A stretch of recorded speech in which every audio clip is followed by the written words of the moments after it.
Graphic design లో మీకు కొత్త ఫైల్ ఎలా క్రియేట్ చేయాలో తెలుసా? తెలియకపోతే తెలుసుకుందాం రండి. ఫోటోషాప్ ని ఓపెన్ చేసిన తర్వాత లెఫ్ట్ సైడ్ పైన మెనూ బార్ లో ఫైల్ ఆప్షన్ లో న్యూ అని ఉంటుంది, అది క్లిక్ చేయండి. లేదా లెఫ్ట్ సైడ్ క్రియేట్ న్యూ అని ఉంటుంది, అది క్లిక్ చేసినా ఓపెన్ అవుతుంది. లేదు, నాకు అసలు చాలా బద్ధకం, షార్ట్ కట్ లో చెప్పు. సర్లే విను. కొత్త ఫైల్ ఓపెన్ చేయడానికి షార్ట్ కట్ కి Ctrl+N నొక్కితే ఓపెన్ అవుతుంది. ఇదేంటి ఫైల్ ఎక్కడ ఓపెన్ అయింది? ఏదో బాక్స్ వచ్చింది. ఆహా అవునా, ఓకే. నువ్వు రెస్టారెంట్కి వెళ్తే ఆర్డర్ చెప్పకుండా ఆర్డర్ ఇస్తాడా? ఎవడో. మరి ఇక్కడ కూడా అంతే. పర్ఫెక్ట్ రేషియో అనేది సెలెక్ట్ చేసుకోకపోతే ఫైల్ ఎలా ఓపెన్ అవుతుంది? ఓకే.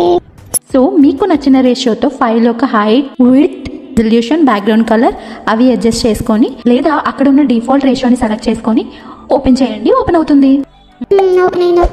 మీకు ఫైల్ ఓపెన్ అయితే నా వీడియోకి ఒక లైక్ కొట్టండి friends. Thank you so much for valuable time given to watch my video. See you next topic.